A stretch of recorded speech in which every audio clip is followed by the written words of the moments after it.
A lone soldier descends into a hidden chamber, torchlight flickering across strange symbols carved in stone. This is a Mithraism, the secret heart of a forgotten faith that once challenged Christianity for control of the Roman world. For centuries, the mysteries of Mithras were erased from history, their secrets guarded by the initiated. By the end of this journey, you will understand the rise and fall of the empire's great religious rival, and uncover the truth buried in its underground temples. How did a god born in ancient Persia conquer the Roman legions? And why was this powerful cult, with its cosmic rituals and 7 stages of initiation, systematically wiped from memory? What does it truly mean for an entire belief system to vanish from the earth?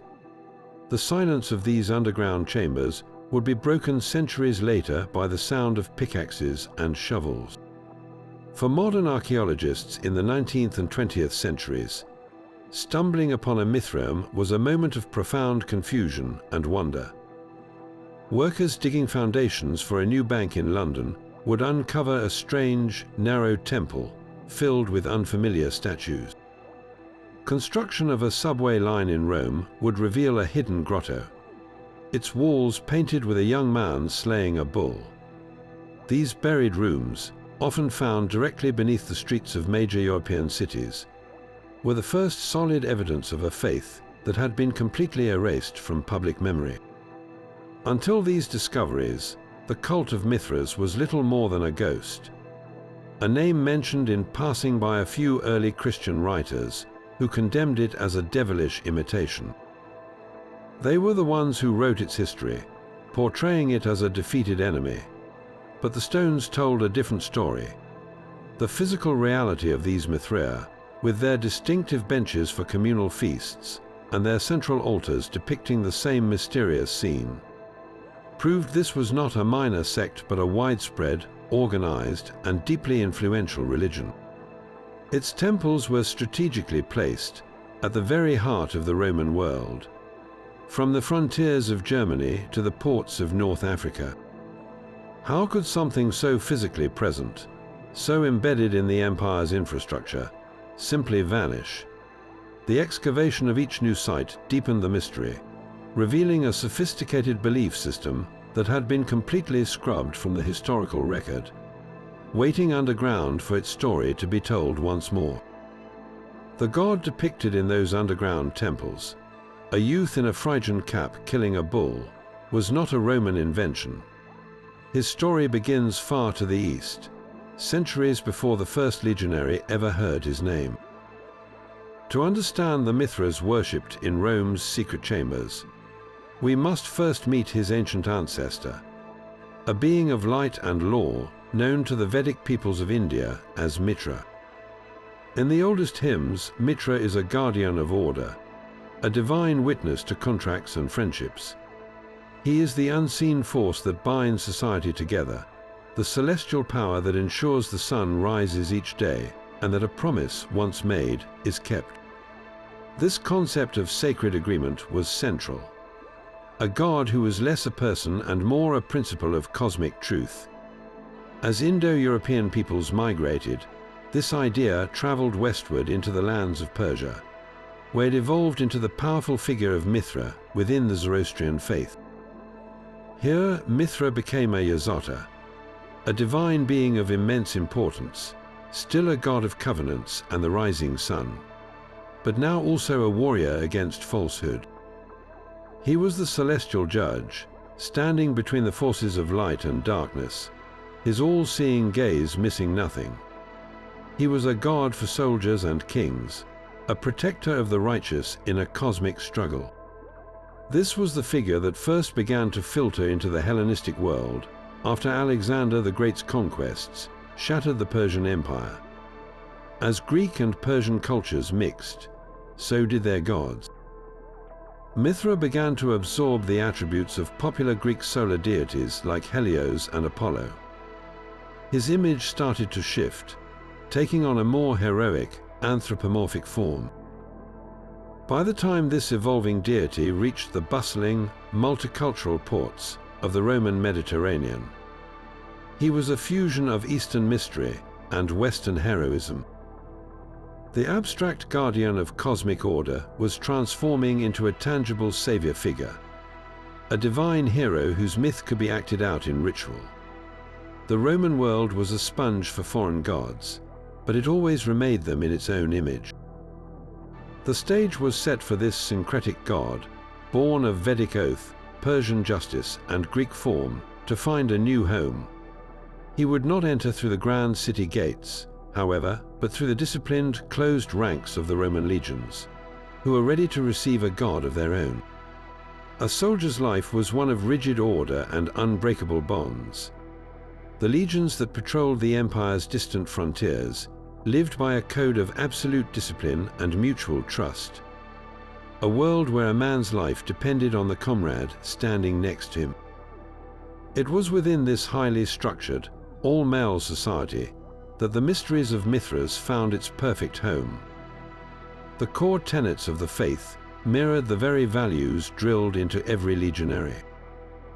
Mithras was a god of contracts, a divine enforcer of oaths.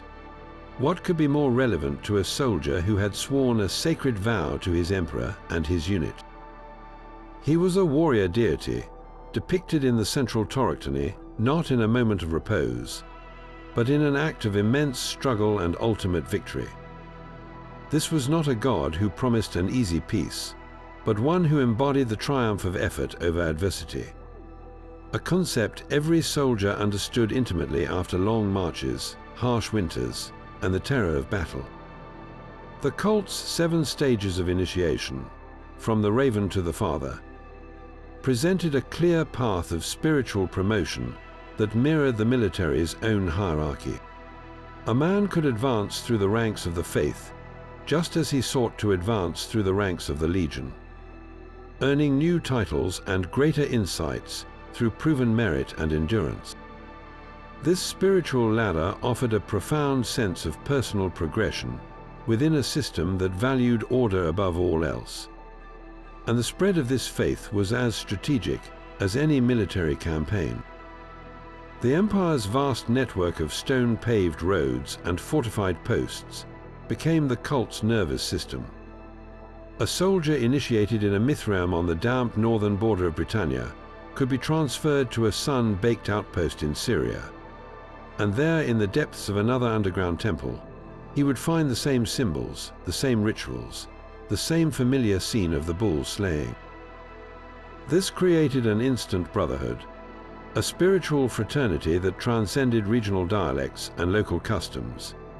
It was a portable faith for a portable army, a universal set of truths that provided solace, camaraderie, and a cosmic justification for the soldier's harsh existence, binding the men of the legions together with a secret stronger than any chain of command. But to truly understand this faith, you must step inside its sacred space. A Mithraism was never a temple in the open air, bathed in sunlight. It was a deliberate recreation of a cave, a long, narrow chamber dug out beneath the earth, or built to feel that way. As you descended the few steps from the street level of a Roman town, you would leave the everyday world behind. The air would grow cool and still. The only light came from flickering oil lamps, casting dancing shadows across walls meant to represent the rock from which the cosmos was born. The entire structure was a physical model of the universe according to Mithraic belief. The central aisle, often flanked by 2 raised benches of stone or wood, was not merely a pathway. It was a symbolic divide, perhaps representing the celestial equator, the central line of the heavens. On these benches, the initiates would recline for their sacred communal meals, a ritual echo of the feast Mithras shared with the sun god after his great victory. Above them, the ceiling was frequently painted a deep blue and dotted with stars, a constant reminder that they were participating in a cosmic drama. And at the far end of the chamber, in a recessed cult niche, was the heart of the entire mystery, the torchlight. This iconic scene of the bull slaying was not just a piece of art.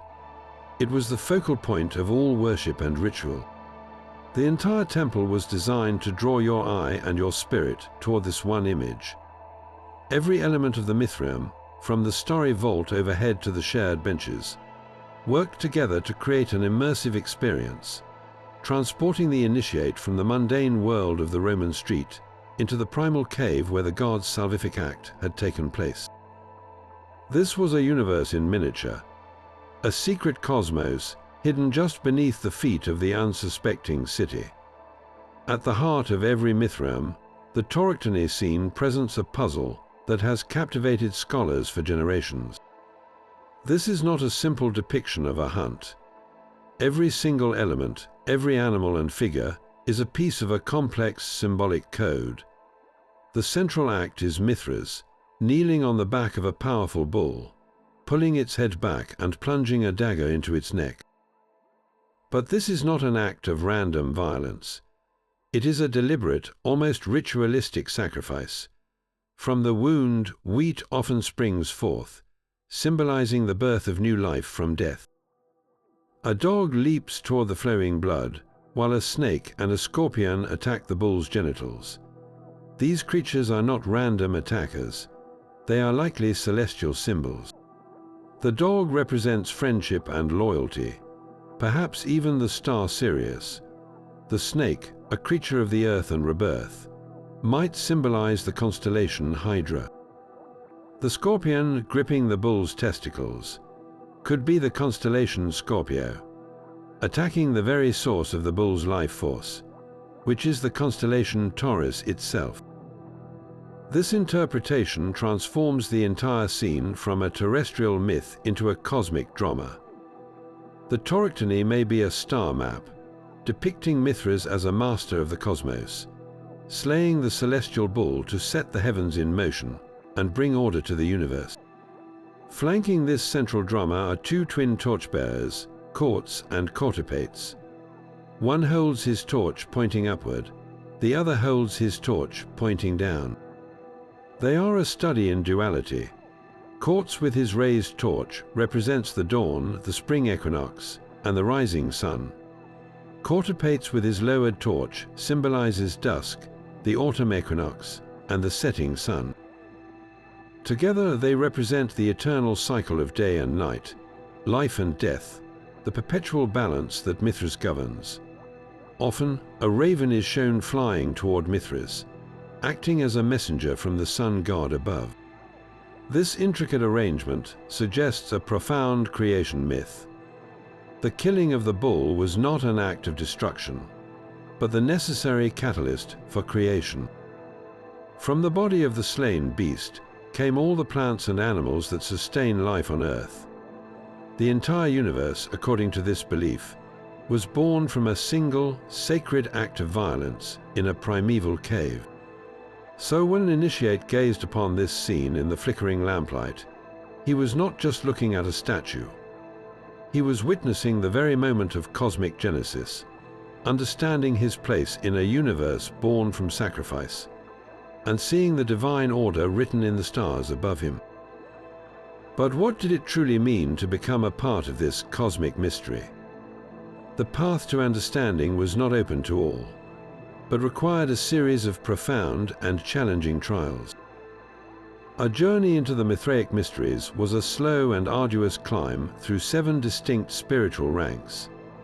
This was not a faith of casual belief, but a structured path of personal transformation, where each grade represented a new step toward enlightenment and a deeper alignment with the cosmic order.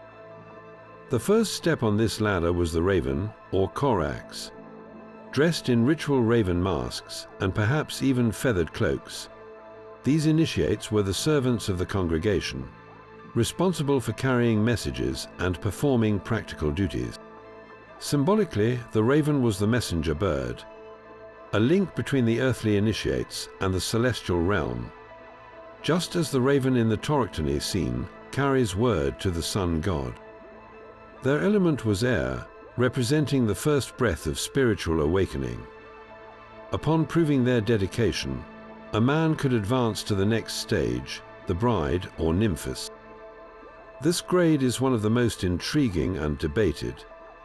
The initiate may have worn a veil, carrying a lamp, and pledged himself to the god much like a spiritual marriage. This was not a literal union, but a profound symbol of the soul's devotion and receptivity to divine wisdom. A stage of mystical betrothal before the trials of strength to come. The third grade was the soldier, or miles. Here, the martial character of the cult came to the forefront. The initiate was presented with a crown, which he had to thrust away, declaring that Mithras alone was his crown. This was a powerful ritual of renunciation, rejecting worldly honors and swearing absolute loyalty to the god. He was marked, perhaps symbolically branded or tattooed on the forehead, as a soldier in the cosmic army of light. The fourth grade, the lion or Leo, marked a significant shift toward the elemental powers. Shedding the earlier symbols, the lion was associated with fire. In Mithraic art, they are often shown carrying fire shovels.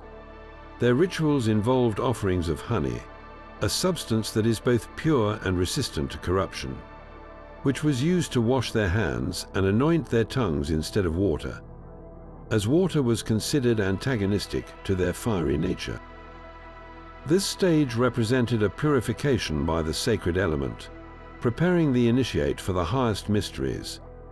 The fifth grade was the Persian, or Perses. Clad in exotic, Eastern-style costume that honored the god's ancient origins, the Persian was linked to the moon and the element of earth. This role may have involved responsibilities over the sacred feast, acting as a steward for the community's ritual meals that recreated the banquet of Mithras and Sol. The sixth grade, the courier of the sun, or Heliodromus, was the deputy to the highest authority. This initiate embodied the sun god Sol himself, wearing a radiant crown or a tunic of fiery colors. He would sit beside the father during ceremonies, representing the sun's eternal partnership with Mithras in governing the cosmos. His role was a living symbol of the celestial order the cult revered. At the pinnacle stood the father, or Pater. This was the spiritual leader of the Mithraism, a figure of immense authority and wisdom. He wore a Phrygian cap identical to that of Mithras and carried a shepherd's staff, a symbol of his guidance over the flock of initiates. The father presided over all rituals and possessed the ultimate knowledge of the mysteries, having successfully navigated the entire spiritual ladder. This seven-rung system offered a powerful, tangible promise of progress in a world where social mobility was rare. It mirrored the military and imperial hierarchies its members knew so well, yet it pointed toward a celestial promotion, a chance to ascend through the ranks of the cosmos itself. But this secretive brotherhood, so perfectly tailored to the Roman world, would soon face an opponent it could not defeat, a new faith that would wage a very different kind of war for the soul of the empire. The initiate's journey through the seven grades was marked by profound and often terrifying ceremonies. Imagine the moment of a major initiation, perhaps for the soldier grade. A blindfolded man stands in the darkness of the Mithraism, surrounded by the whispers of his brothers. He is challenged to prove his courage, to declare his unwavering faith in Mithras alone. A sword is pressed against his chest, or perhaps he is subjected to the symbolic terror of a mock death and rebirth. These were not mere formalities. They were psychological ordeals designed to break down the old self and forge a new, loyal soldier for the cosmic army. The rituals were visceral, using physical trials to represent spiritual truths, a stark contrast to the more philosophical approaches of other contemporary faiths. After such a trial, the reward was profound communion. The central act of Mithraic worship was a sacred meal, shared by the brethren reclining on the stone benches within their subterranean temple. They would partake of bread and water, or sometimes wine, lifted on altars that were often designed with hollows. perhaps to channel libations in a powerful echo of the bull's life-giving blood. This communal feast was a direct reenactment of the celebratory banquet shared by Mithras and the sun god Sol after the great cosmic victory. To partake of this meal was not just to remember a myth, it was to participate in it, to affirm one's place within the divine order that God had established. The parallels to early Christian agape feasts, the love suppers of bread and wine, are striking and undeniable. Both were communal meals that strengthened the bonds of the faithful. Both used simple elements, bread and wine, as powerful spiritual symbols. Yet their core meanings diverged dramatically. For the Christian, the bread and wine were the body and blood of a sacrificed Savior, a singular historical event offering redemption from sin. For the follower of Mithras, the meal was a participation in a cosmic, cyclical triumph, a celebration of life springing from a primordial sacrifice that created the world itself. One looked back to a specific moment in time for salvation, while the other celebrated an eternal, repeating cosmic principle. There was also the matter of baptism. Evidence suggests the Mithraic lions underwent a purification not with water, but with honey. Their hands were washed and their tongues anointed with a golden substance, for honey, as a product of the industrious bee, symbolized purity, wisdom, and resistance to decay. Water, to the fiery nature of the lion, was considered an opposing, corrupting element. This ritual created a pure vessel for speaking sacred truths, a baptism not of repentance, but of empowerment and alignment with a specific cosmic force. These rites, from the harrowing initiations to the symbolic feasts, were the engine of the cult. They transformed abstract beliefs about the stars and sacrifice into a lived, physical experience that cemented loyalty and forged an unbreakable brotherhood. But how did this powerful, experiential faith, so deeply embedded in the empire's backbone, ultimately meet its end? This intricate system of initiation was far more than a spiritual promotion. It was a map of the human soul's celestial journey, written in the language of the stars. The 7 grades of the Mithraic ladder did not just mirror a military hierarchy. They corresponded directly to the 7 known planets that ruled the ancient cosmos. The initiate began his journey as the Raven, a creature of the air, under the dominion of Mercury, the swift messenger of the gods.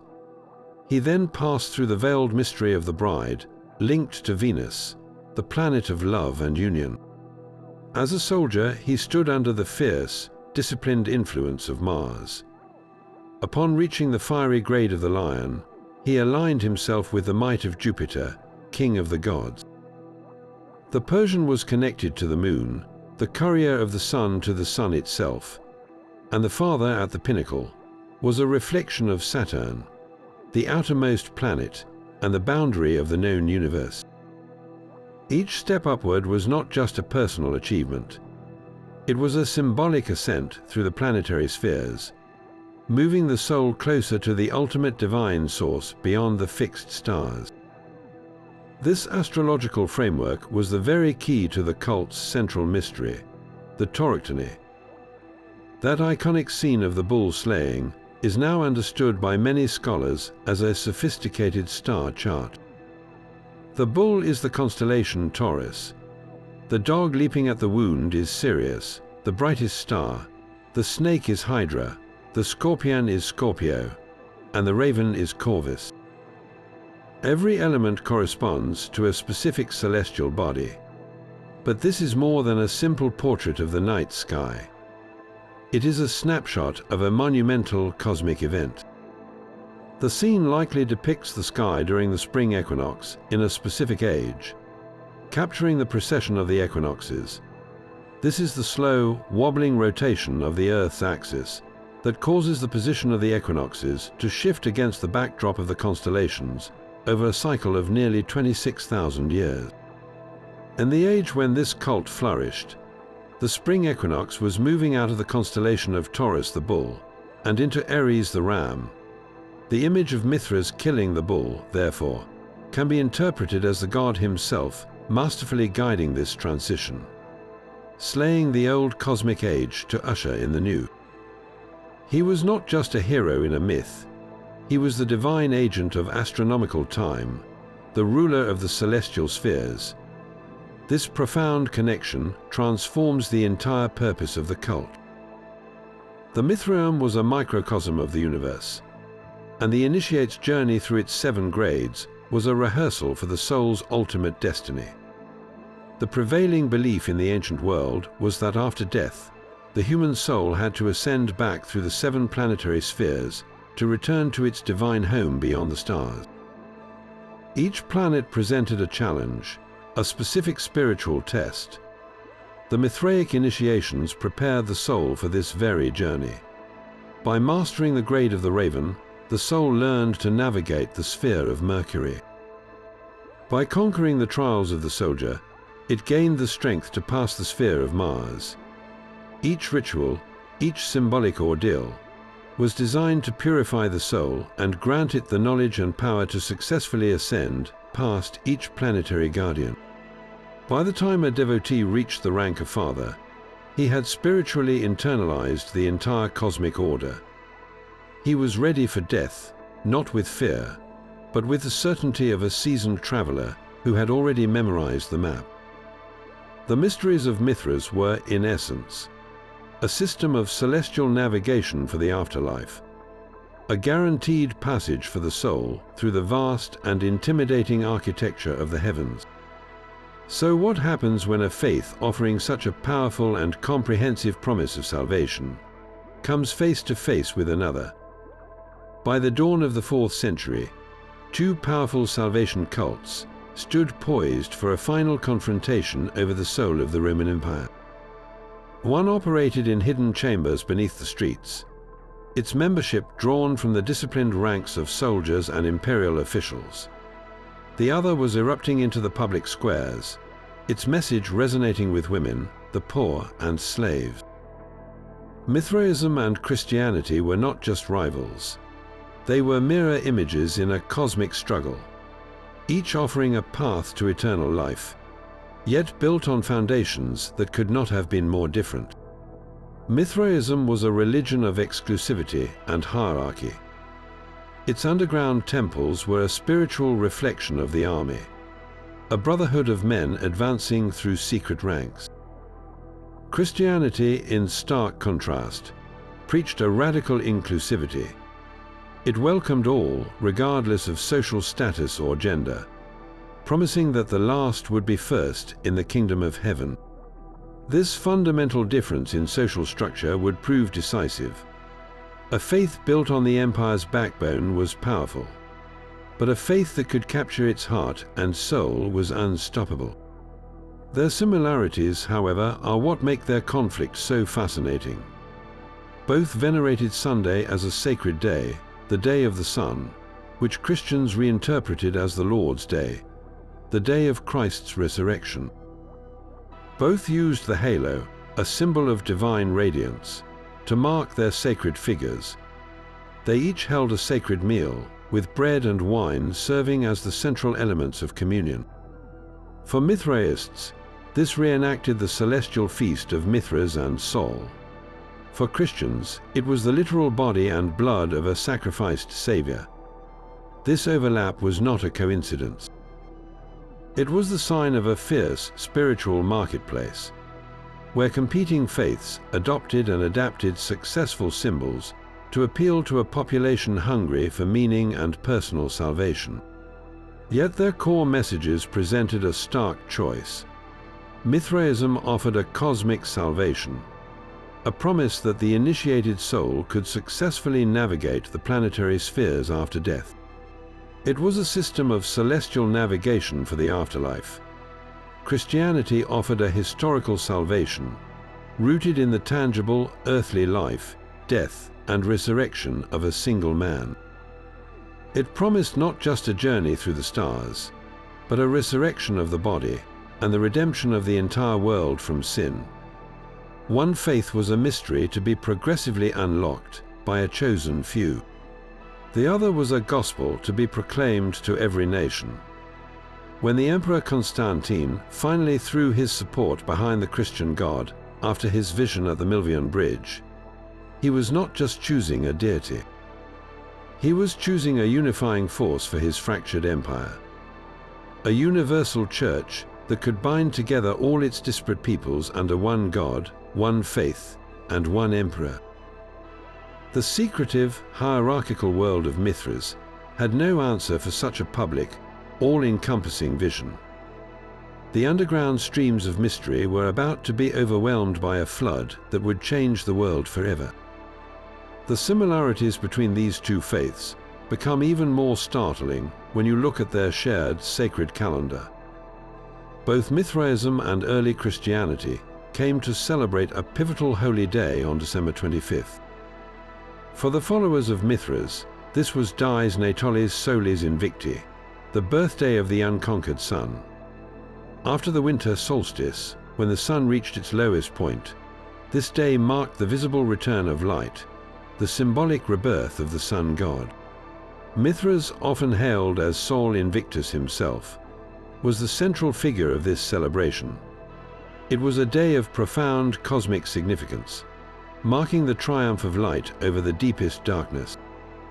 When Christian leaders in the 4th century officially designated December 25th as the Feast of the Nativity, the birth of Christ, they were speaking into a culture that already understood this date as a time of divine birth. They were appropriating a powerful, pre-existing symbol, but they were radically redefining its meaning. They were not celebrating the rebirth of a cosmic sun, but the historical incarnation of the Son of God. This was not simple borrowing. It was a deliberate act of theological competition. The Christian message was clear. The true light entering the world was not a celestial body, but a person. The halo, that golden disk of light depicted behind the heads of holy figures, tells a similar story. In Mithraic art, Mithras and the sun god Sol are frequently shown with radiant halos, a direct representation of their divine, luminous nature. This artistic convention was readily adopted by early Christian artists to signify the holiness of Christ, the apostles, and the saints. The shared symbol communicated a shared concept, divinity as a source of incorruptible light, but again, the underlying meaning was transformed. For the Mithraist, the light was a cosmic force. For the Christian, it was the light of a specific Savior's grace and glory. So how do we explain this remarkable overlap? Scholars have debated this for centuries. One possibility is direct borrowing, with one faith consciously copying successful elements from the other to win converts. Another is parallel development, where two religions, responding to the same human needs and the same cultural environment, independently arrived at similar solutions. They both sought to answer universal questions about life, death, and salvation, using the symbolic language of their time: light, bread, wine, and ritual washing. A third, more complex, explanation points to a common source. Both faiths emerged from the rich, syncretic spiritual soup of the late Roman Empire, drawing on older Hellenistic and Eastern traditions about dying and rising gods, solar worship, and initiation mysteries. They were not so much copying each other as they were drinking from the same deep well of ancient symbolism. This was not plagiarism, but a fierce dialogue, a battle fought with shared weapons for the hearts and minds of an empire. In the end, one vision of light would be proclaimed from the rooftops, while the other was extinguished in the caves below. But what was the final, decisive blow that sealed the fate of the god from the rock? The fate of a religion is often sealed not in its temples, but in the halls of power. For the mysteries of Mithras, the final blow was not a loss of faith among its initiates, but a seismic shift in imperial policy that turned the state from a patron into a persecutor. This transformation began in earnest with the conversion of Emperor Constantine in the early 4th century. After his reported vision before the Battle of the Milvian Bridge, Constantine threw the full weight of the empire behind the Christian god. He did not immediately outlaw paganism, but his patronage fundamentally altered the religious landscape. State funds that might have once maintained Mithraea were now diverted to build grand basilicas. Advancement in the imperial administration began to favor those who shared the emperor's new faith, making conversion a matter of political and social advantage. The cult of Mithras, so deeply entwined with the military and bureaucratic classes, found itself on the wrong side of a spiritual realignment that was also a career calculation. The god who had once been a companion to soldiers and officials was suddenly a liability. The slow squeeze of political disfavor was devastating, but it was only the beginning. The true end game arrived in the year 380 with the Edict of Thessalonica. Issued by Emperor Theodosius I, this decree made Nicene Christianity the official state religion of the Roman Empire. Every other creed, including the venerable traditional cults of Rome and the mystery religions like Mithraism, was officially branded as pagan folly and declared illegal. This was not merely a preference for one god over another. It was a mandate for the destruction of all rivals. With the force of law now behind them, zealous Christian bishops and mobs launched a systematic campaign to purge the empire of its old gods. The very structure that had been the cult's greatest strength became its most profound vulnerability. The Mithraea, those carefully constructed underground chambers, were not hidden in remote wilderness. They were built directly beneath the centers of Roman power, in the hearts of cities and military forts. They were easy to find and even easier to desecrate. Across the empire, these sacred caves were invaded. The magnificent Torchlight sculptures, the very heart of the mystery, were deliberately defaced. The heads of Mithras and the accompanying animals were smashed off with hammers. The altars were toppled, and the star-painted walls were whitewashed. In a final, potent act of symbolic conquest, many of these hollowed-out Mithraea were not simply destroyed. They were converted into the foundations for new Christian churches, literally burying the old faith under the stones of the new. The physical suppression was catastrophic, but the cult's own nature hastened its extinction. Mithraism was a secret society for an elite brotherhood. It had no public doctrine, no widespread popular base of support among women and families, and no evangelistic impulse to spread its message in the face of persecution. When the soldiers and officials who formed its backbone were compelled to choose between their careers and their secret god, the choice for most was tragically clear. The initiates simply stopped coming. The lamps in the underground temples flickered out one by one, and the silence that fell was absolute. The great rival to Christianity did not die in a dramatic battle of ideas. It was systematically dismantled, its temples broken and buried, its memory left to the mercy of the earth and the distant curiosity of a future age. This silence from the Mithraists themselves is the single greatest wall facing any historian. We have no holy book, no revealed scripture, not a single line of doctrine written by an initiate explaining what they truly believed. Everything we think we know is filtered through two distorted lenses, stone and scorn. The first lens is archaeology, the silent testimony of the Mithraea and their sculptures. The second is the writings of early Christian apologists, men like Justin Martyr and Tertullian, who mentioned Mithraism only to condemn it as a demonic counterfeit of their own faith.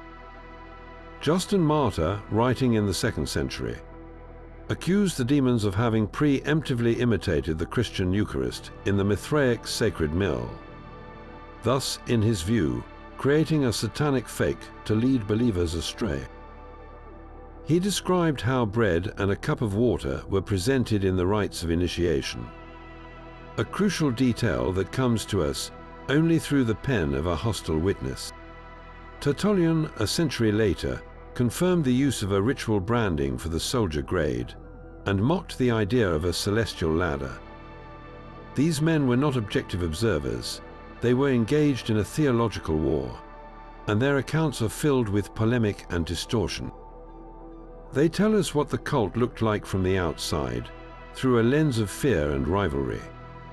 This creates a profound enigma. We can walk through the physical spaces of the religion. We can see the benches where they sat and the altars where they worshipped. But we cannot hear their prayers or understand the sermons their fathers delivered.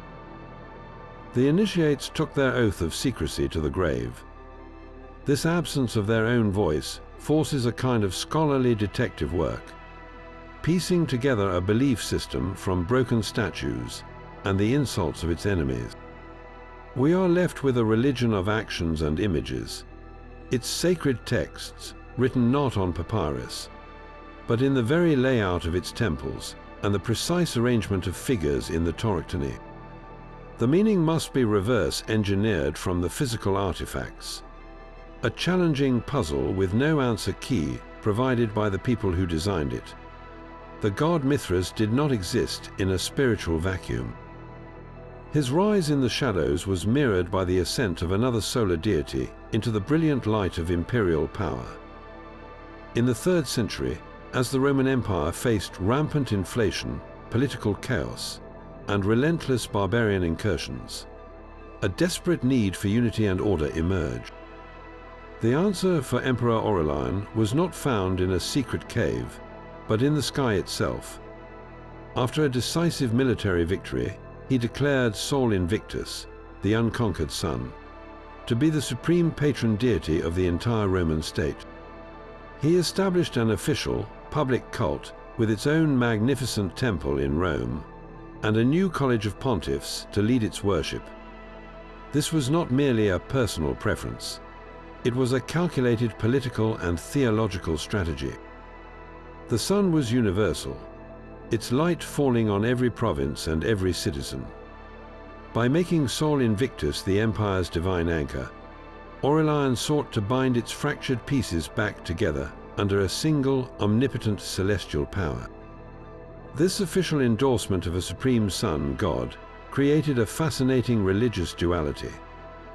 The public now worshipped Sol Invictus in grand temples, while underground, a select brotherhood worshipped Mithras in their cave like Mithraea. The central icon of every Mithraism already depicted this exact relationship, showing Mithras and Sol shaking hands, feasting together, or even riding the sun god's chariot. This has led to a compelling theory that Mithraism was not a rival to the state cult, but its esoteric, initiatory counterpart.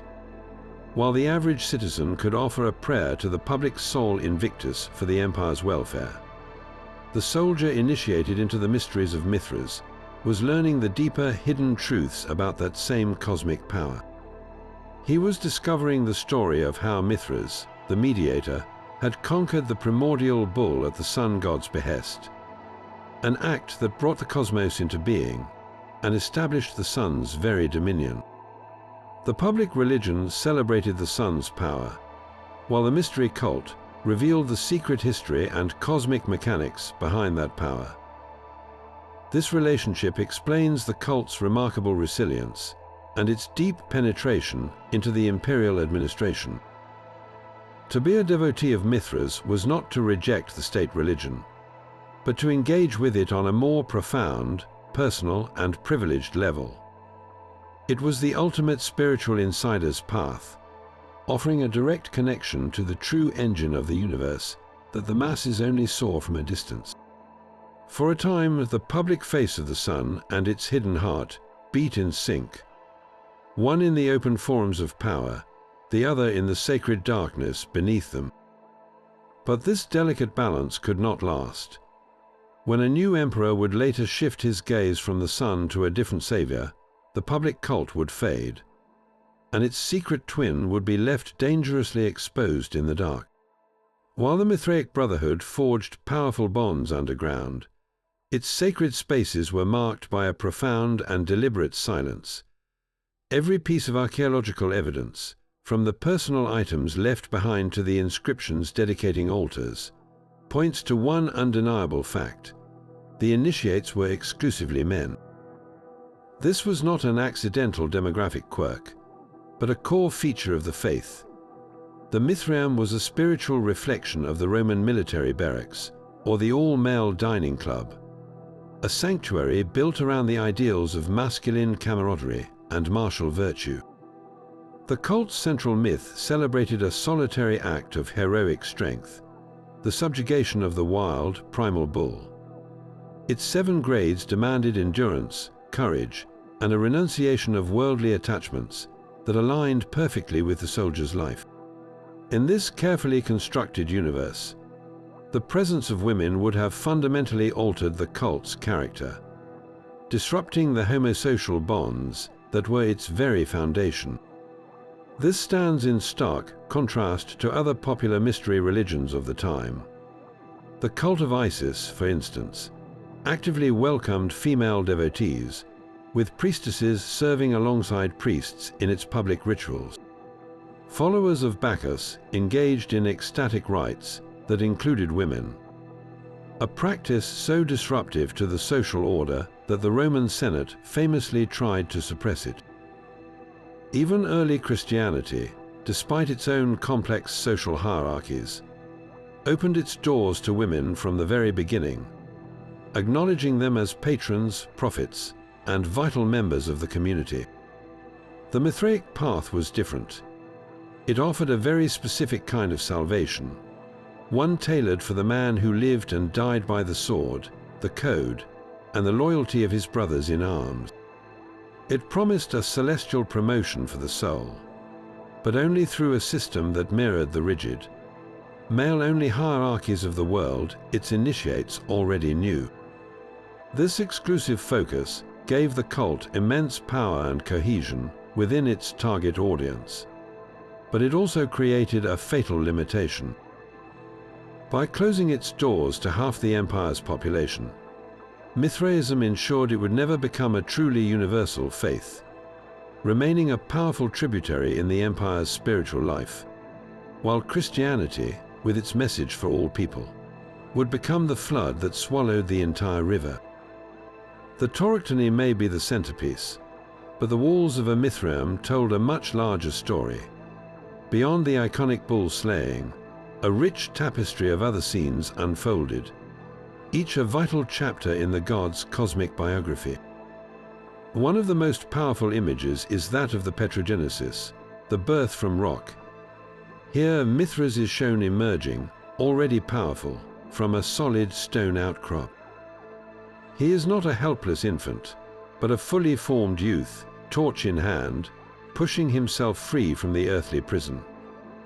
This was not a literal birth from a mother, but a self-generated emergence from the very heart of the material world. It symbolized the god's primordial nature, his existence before and beyond the created order, bursting forth to bring structure to chaos. He was the divine force contained within matter itself, now released to act upon the universe. This scene established Mithras as a fundamental, foundational power. A god not born of other gods, but sprung directly from the core of reality. Another recurring image captures a moment of divine partnership. After his great deed, Mithras is frequently depicted sharing a ceremonial feast with the sun god, Sol. They recline together, dining on the parts of the slain bull. This banquet scene is the direct mythological precedent for the sacred meals shared by the initiates on their temple benches. It represents the reconciliation and alliance between the two deities, the moment when Mithras's cosmic act is recognized and celebrated by the supreme celestial power. This was more than a celebratory dinner. It was the establishment of a new world order, a pact between the hero god and the ruler of the heavens that ensured the continued functioning of the cosmos. The meal cemented their friendship, with Sol often shown submitting to, or being subservient to Mithras, acknowledging the slayer of the bull as the true architect of the sun's dominion.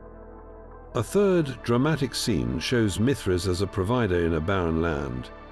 He is depicted drawing his bow and shooting an arrow at a rocky cliff face. From the point of impact, water gushes forth in a life-giving stream. This miracle, often called the water miracle, echoes other ancient stories of heroes like Moses striking a rock to bring forth water for his people. For the Mithraic initiate, this was a powerful symbol of the god's ability to summon sustenance from the seemingly lifeless, to create abundance from desolation. It completed the picture of Mithras as a comprehensive savior figure. He was not only the creator who sacrificed the bull to generate life, but also the sustainer who could provide the essential element of water to maintain it. Together, these scenes formed a narrative cycle. The god is born from the rock. He performs the ultimate sacrifice of the bull to create the world. He secures the cosmic order through his pact with the sun. And he ensures the survival of his followers by providing life-giving water. Each image was a piece of sacred doctrine in visual form, teaching the initiate about the nature of their god, his deeds, and his ongoing role in a universe he himself had fashioned from stone and struggle. The reach of this secret brotherhood was as vast as the empire itself.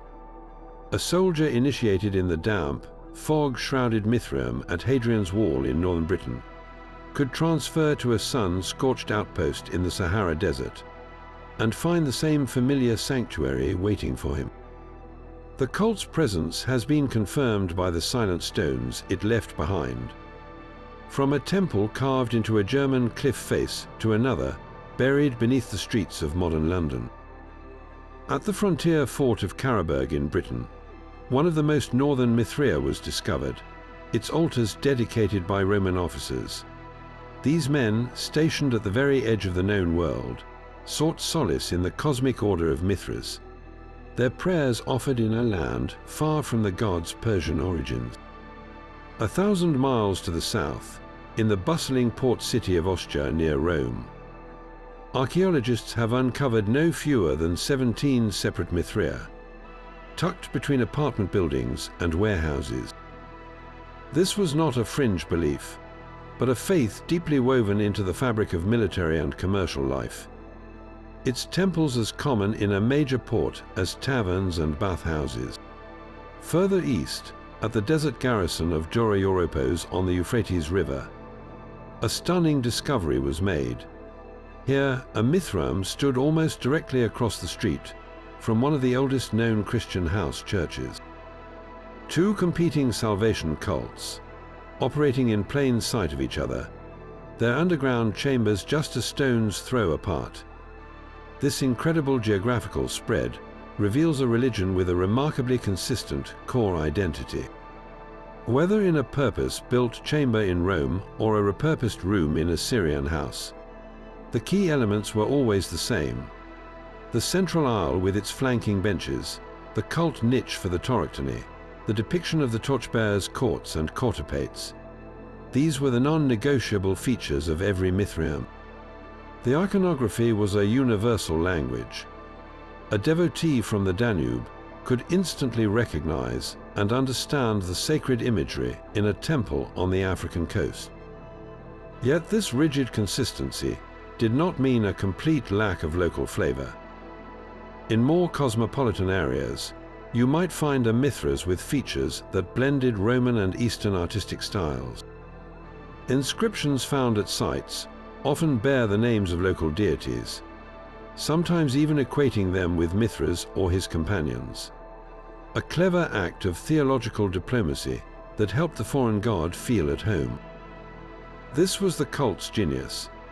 It maintained a powerful, unifying brand identity across thousands of miles, while allowing for just enough local adaptation to make its message resonate with a soldier from Gaul as deeply as with a merchant from Syria. It was a spiritual network, a chain of hidden caves that stretched across 3 continents, all pointing toward the same cosmic truth. The disciplined soul of the legionary found its philosophical echo in the doctrines of the Stoa. While Mithraism was a revealed mystery religion and Stoicism a school of philosophical reason, they converged on a profound point: the belief in a rational, ordered cosmos governed by an unbreakable divine law. The Stoics called this the logos, the rational principle that structures the universe, and to which the wise person must align their will. This concept finds a powerful parallel in the Mithraic universe, where the torchlight is not a random act of violence, but a precise cosmic event that establishes and maintains this very order. Mithras himself becomes the divine agent of the logos, the one who enacts the primordial law that sets the stars in their courses and ensures the cycle of the seasons. For a Stoic, accepting one's fate within this rational order was the path to virtue.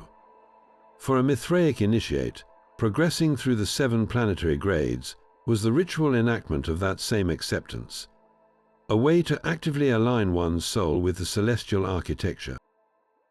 The Stoic ideal of apatheia, freedom from destructive passions, was mirrored in the cults demanding initiations. The ritual where the soldier had to reject a crown, declaring Mithras as his only honor, was a direct exercise in renouncing worldly attachment and enduring hardship with courage, a core Stoic virtue. Both systems presented the universe as a great, structured hierarchy through which the individual must navigate. The Stoic sage sought to understand this structure through reason, while the Mithraic father sought to master it through ritual knowledge and spiritual ascent. They were 2 different paths up the same mountain, one using the ladder of logic and the other the ladder of revelation, both aiming for a state of harmony with a cosmos that was anything but chaotic. This philosophical resonance made the mysteries deeply compelling to the educated Roman mind, offering a mystical dimension to the sober ideals of duty and cosmic citizenship. How did this intricate belief system, so perfectly tailored to its time, ultimately meet its end?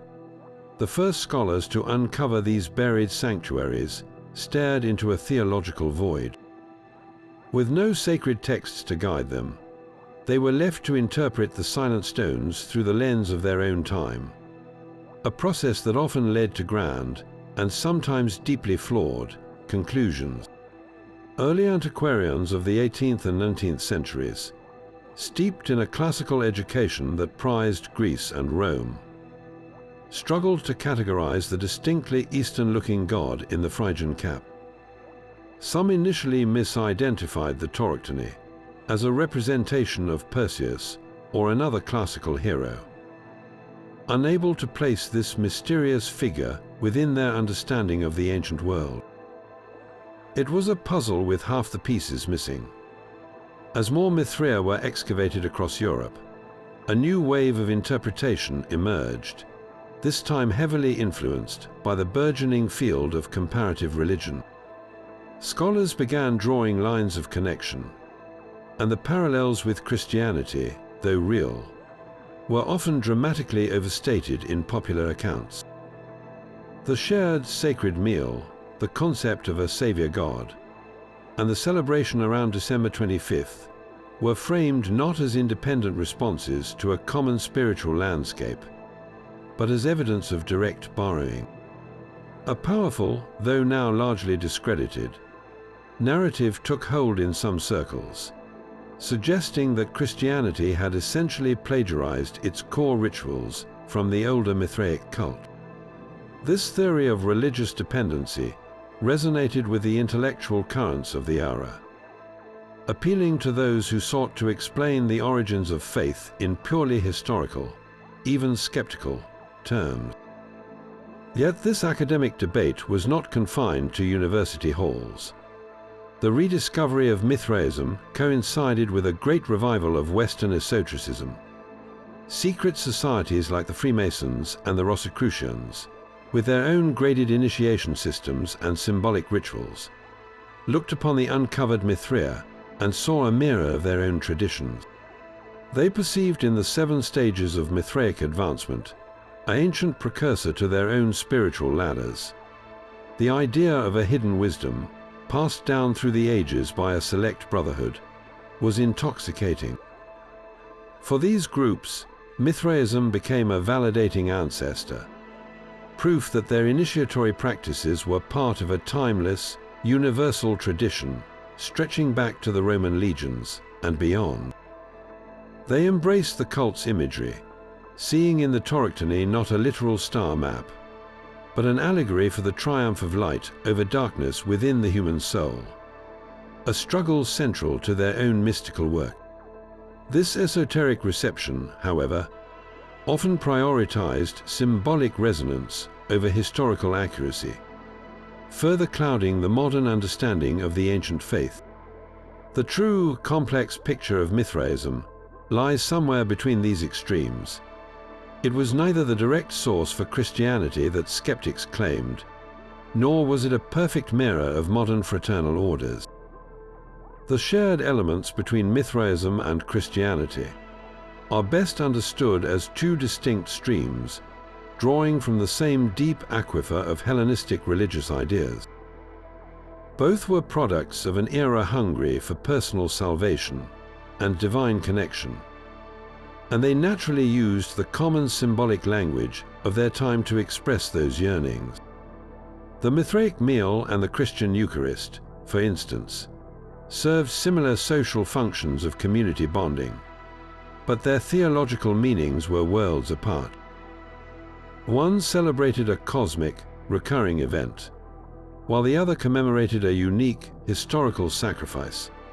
To overstate their similarity is to ignore the profound differences in what these rituals were actually meant to accomplish for the believer. The modern journey to understand Mithras has been a long process of clearing away these layers of projection and misinterpretation.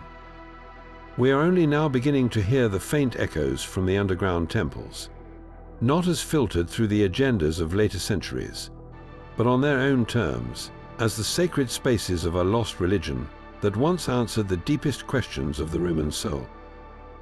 But what if a single, fragile document could whisper the cult's lost prayers? In the vast collection of the Louvre Museum in Paris lies a papyrus scroll, a Greco-Egyptian magical handbook from the 4th century that contains a startling invocation to the god Mithras. This text, known as the Mithras liturgy, presents a profound and contentious puzzle. It describes a detailed ritual for achieving a divine vision, guiding the practitioner through chants, specific breathing patterns, and a terrifying ascent of the soul through the 7 planetary spheres. The initiate is told to draw breath from the rays of the sun, to recite powerful, secret names, and to brace for the shaking of the universe as his spirit breaks free from his body. He must confront the fearsome gates of each planet, passing by the fiery gaze of the rulers of the cosmos, to stand finally before the great god himself. The parallels to the Mithraic grades and their celestial journey are undeniable and electrifying. Was this papyrus a rare, surviving script from the mysteries themselves? Or was it something else entirely? Scholars are sharply divided.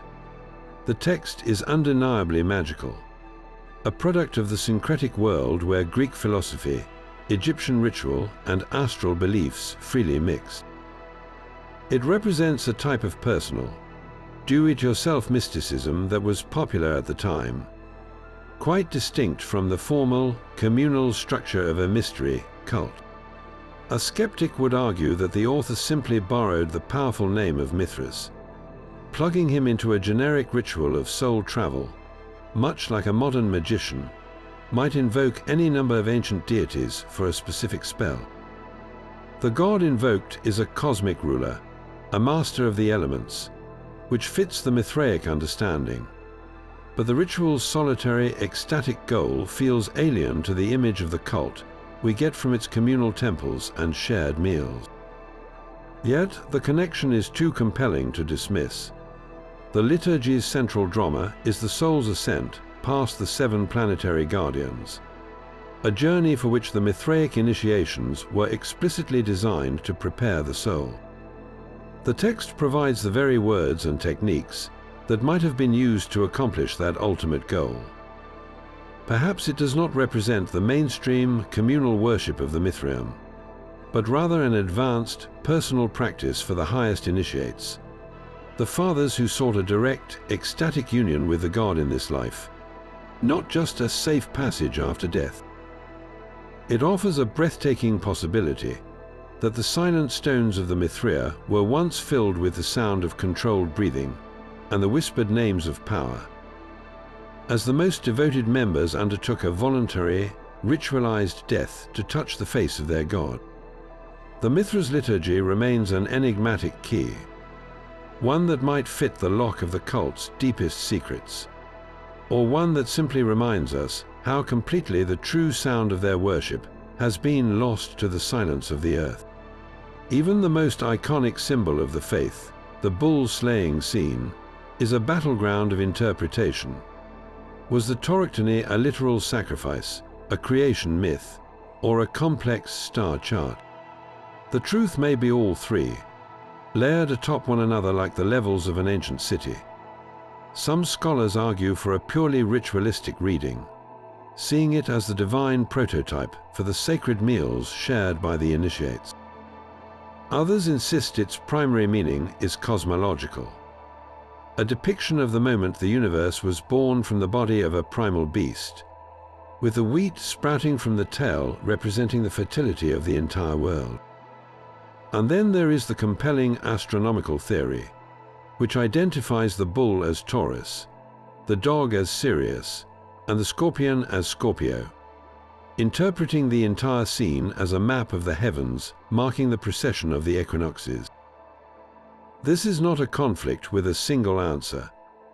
The power of the symbol likely resided in its multifaceted nature, speaking to the initiate on different levels, from the tangible act of ritual to the grand, clockwork mechanics of the cosmos itself. The nature of the initiation rites is another profound mystery, pieced together from fragmented clues and the biased accounts of early Christian writers. We know there were 7 grades, but what did it truly feel like to undergo the ordeal for the soldier, to reject a crown and be marked for Mithras? Were the trials psychological dramas, designed to instill terror and awe through symbolic death and rebirth? Or were they physically demanding tests of endurance, mirroring the god's own struggle? The discovery of small, cramped Mithraea suggests intensely personal, immersive experiences, where the flickering shadows on the cave-like walls became part of the ritual.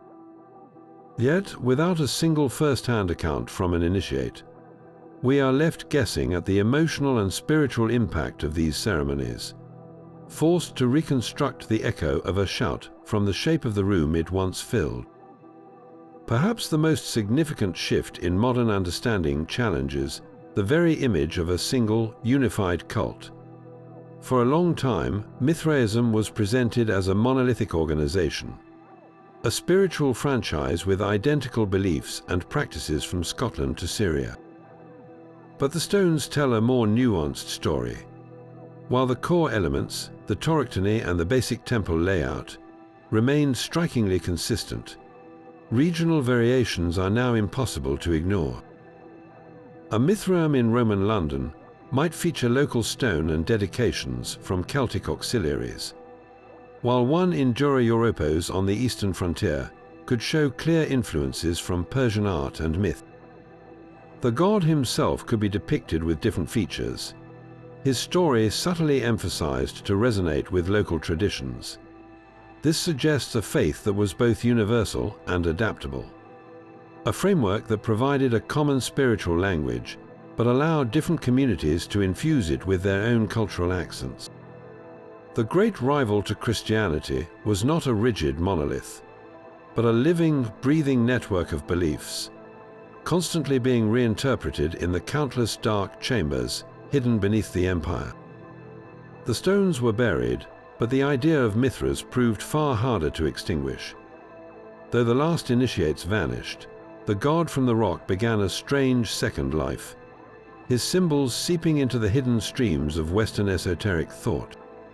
For the alchemists of the medieval and Renaissance periods, laboring in their smoky laboratories, the iconic image of the bull slaying took on a powerful new meaning. They saw in the torchlight a perfect allegory for their own great work. The white bull represented the initial raw material, the prima materia, in its unrefined state. The act of slaying was the necessary dissolution, the breaking down of matter so that it could be transformed. Most importantly, the blood flowing from the bull's wound symbolized the crucial final stage of the alchemical process, the rubedo or reddening. This was the moment of ultimate perfection, when the philosopher's stone achieved its radiant, red-gold hue, granting immortality and transmuting base metals into gold. For these seekers, Mithras was no longer a Roman soldier's god, but a timeless archetype of the transformative fire that turns death into life and lead into spiritual gold. Centuries later, during the Enlightenment, a renewed fascination with the ancient world brought Mithras back into the light, though now as a subject of philosophical curiosity. As European intellectuals began to question the absolute authority of the Church, they looked for alternative models of spirituality rooted in reason and nature. The rediscovery of Roman antiquities, including the first Mithraic remains, provided a powerful symbol. Here was a sophisticated, pre-Christian religion that had venerated the cosmos and celebrated moral strength. For some freethinkers, Mithras became a symbol of a pure, natural religion, unsullied by what they saw as church dogma. A testament to humanity's innate spiritual drive that existed long before Christianity. This philosophical revival set the stage for a more direct reclamation. By the late 19th and early 20th centuries, newly formed occult orders actively sought to resurrect the mysteries. Groups like the Hermetic Order of the Golden Dawn, and later Rosicrucian and Masonic traditions, were deeply drawn to Mithraism's 7-grade initiation system. They saw in its structured ascent a mirror of their own spiritual ladders and a validated ancient precedent for their secret rituals. The Mithraeum, that cave-like temple, was reimagined as a symbolic chamber for inner transformation, and the initiate's journey became a blueprint for the modern magician's path to enlightenment. This fascination reached its most dramatic expression in the early 20th century, when several German Völkisch movements, in their search for a purely European spiritual identity, attempted to appropriate Mithras. They awkwardly stripped him of his Persian origins, recasting the god as a purely Aryan figure of solar strength and masculine virtue, a troubling distortion of his true syncretic nature. This legacy continues to pulse within modern pagan and occult movements. For many contemporary practitioners seeking a spiritual connection to Europe's pre-Christian past, Mithras offers a compelling, if complex, ancestor. He represents a disciplined, structured path of initiation that feels both ancient and personally empowering. A stark contrast to more decentralized nature worship. The very secrecy of his original cult adds to his appeal, suggesting a depth of hidden wisdom waiting to be unlocked by the dedicated seeker. Yet his adoption is never simple, for the true story of Mithras is one of constant migration and adaptation. A god who refused to be confined to a single culture or era. His enduring presence whispers a final, powerful truth, that while empires and state religions can shatter temples and silence prayers, the symbols they try to bury have a life of their own, waiting in the soil for a future age to understand them anew. A cool digital draft washes over the stones, reconstructing the roof and sealing the chamber in symbolic darkness once more. We can now step across this virtual threshold into a space reborn. The air in this simulation is thick with the scent of burning lamp oil and aged stone. To your left and right run the long, low benches where the initiates would recline. their surfaces worn smooth by generations of faithful men. Ahead, the floor is a mosaic of intricate patterns, perhaps depicting cosmic symbols now lost to time in the ruined temples we have found. The ceiling above is no longer broken open to the sky, but a solid, deep blue vault, alive with painted stars and constellations that mirror the celestial order the cult revered. This was not merely a room, it was a vessel, designed to carry its occupants away from the noise of the Roman street, above and into a primal, sacred reality. Your eyes are drawn inexorably forward, toward the cult niche at the far end. Here, the power of the reconstruction becomes truly breathtaking. The torchlight is no longer a fragment of battered marble, but a complete and vibrant scene. The paint is fresh, the colors astonishingly vivid. Mithras's cloak is a rich, flowing red. His Phrygian cap is a brilliant yellow against the stone. The bull's hide is a deep brown, its muscles straining under the god's weight. Every detail of the cosmic struggle is sharp and clear, from the wheat sprouting from the tail to the scorpion attacking the bull's flesh. The flickering light from the simulated oil lamps makes the entire scene seem to move, the shadows dancing to bring the myth to life. You can almost feel the weight of the silence that would have filled this space, broken only by the low murmur of a prayer or the soft footsteps of an approaching initiate. This digital resurrection allows us to stand where a Roman soldier once stood, to gaze upon the same sacred image that held the answers to life's biggest questions. It transforms the silent archaeology into a living act of worship, letting us witness the profound beauty and immersive power that made this hidden faith a force to rival empires. The very stones of the Mithraea whisper a profound and deliberate silence. For all the altars we have uncovered and the temple layouts we have mapped, the core of the faith remains a locked door, and modern scholarship holds no key. The most immediate mystery is the precise meaning of the bull slaying itself. We can identify the constellations and chart the astronomical alignments. But what did it feel like to witness that scene in the flickering lamplight? Was it a lesson in cosmic order, a promise of life from death, or a terrifying display of divine power that the initiate had to reconcile within his own soul? The image is clear, but its emotional and spiritual payload is lost to us. We see the puzzle pieces, but the picture they were meant to form in the mind of a worshipper has faded away. This leads directly to the second, great unknown, the actual experience of initiation. We have the names of the 7 grades and a few hostile accounts of their rituals. But what was it truly like to be the soldier, blindfolded in the dark, rejecting a crown and feeling the cold touch of a sword? What sacred words were spoken to him in that moment of symbolic death? What vision did the Father describe to the newly purified lion? We know the framework of the rituals, but the transformative power that turned a man into a raven, a soldier, and finally a father, that essential spark, is something we can only guess at. The initiates believed they gained something priceless, a guaranteed passage for their soul through the 7 spheres of the planets. But what did that feel like as a lived certainty? Was it a calm assurance, or a fiery conviction forged in the heat of ritual? The most baffling question of all is why they left nothing behind. In an empire full of writers and record keepers, why did this sophisticated, widespread cult not produce a single line of its own scripture? This was not an accident. Secrecy was the very essence of the mystery. The knowledge was not meant for paper, but for the heart. It was transmitted through experience, through the shared ordeal in the underground chamber, from the mouth of the Father to the ear of the initiate. This was a religion of action and image, not of text.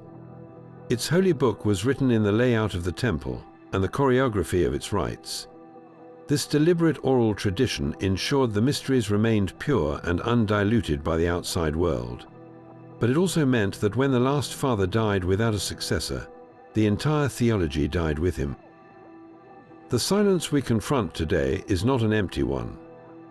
It is a resonant silence, filled with the echoes of a million whispered prayers and the shadow of a profound belief that chose to hide its heart so well that even time could not entirely uncover it.